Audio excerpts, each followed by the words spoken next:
In this video, I will be working a rare piece of Tennessee material known as Horse Creek chert, also called Pickwick tricolor Jasper. It's a material that's known for being hard to work or tough to work. I will be making a blade out of this piece. Right here I'm using a copper cap on a wooden handle. It's called a billet or a bopper. I have a little bit of lead in there in the form of 7.5 or 8 shot mixed with 2-part epoxy, and then I 2-part epoxy the cap and everything onto that wood handle. Here is I'm showing that platform, and I struck a high place, the ridges, flakes run ridges. Right there I show the ridge, and I'm just thinning it out. I'm wanting to keep a little bit of the color on the other side, so I'm really trying to work it down to the red. And now I'm gonna start working that other side. And it's low grade right here, and you can hear it.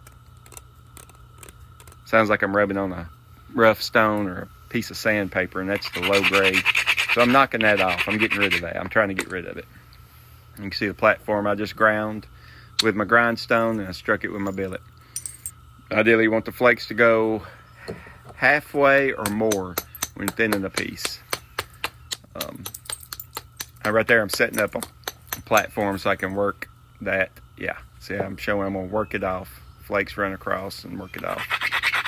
I used a grindstone because if you strike a piece without grinding it, strike that rock, it'll have a sharp edge. And what that grindstone does is it dulls down that edge and gives you a platform.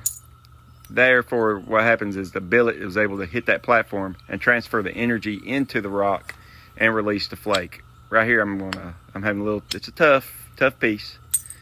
And so I'm trying to, and my billet's just bouncing off. So I'm trying to set it up.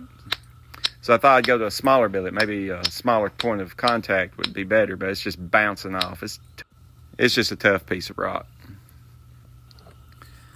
So I decided to go a whole different route. Just flip it over, start from the other edge, and drive flakes all the way across. Right here's where a flake stepped on me, and I cleaned it off right there. You can see right there how I took that, where a flake stepped on me, or what happened is a flake, I hit it and didn't hit it quite hard enough, or at a wrong angle, just slightly off on the angle, and the flake will break in half and leave like a step. There we go. Right there, that flake gave me a little trouble, but you can see the colors in there. Looks good. Here I've got the blade pretty much down thinned. I'm still thinning it, but I've got it kind of shaped. And I'm driving off percussion flake scars across the face, because this will be an Adena point type. Adena culture is known for the mound building. They're the mound builders for the most part. Some mounds are not real sure who built, but for the most part, they're given credit for the mound building, the Adena culture. Adena, Hopewell, I can't remember the other ones, but they're the ones made. And notice, especially Tennessee, Mississippi, Alabama, Kentucky, they're for the mound building. Right here, I'm just finishing up, getting it ready. Let's see. And I'm just running a succession of flake. I ran a continuous platform down through there, and I'm just running down it, striking off flakes. There I've got it pretty much shaped, and I switched to my pressure flaker.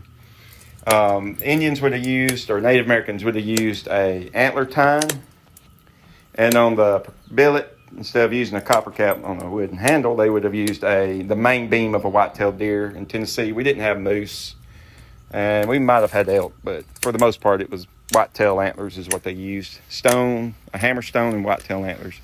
Right there, I'm using an issue stick, and I'm working on the base, trying to make the Adena base, which is a stem base with a round bottom. It's a rounded stem base. You can see with the issue stick, I'm able to use the power of my legs to drive those flakes off and push them off, because it is, again, that's a tough piece of rock right there I'm working with.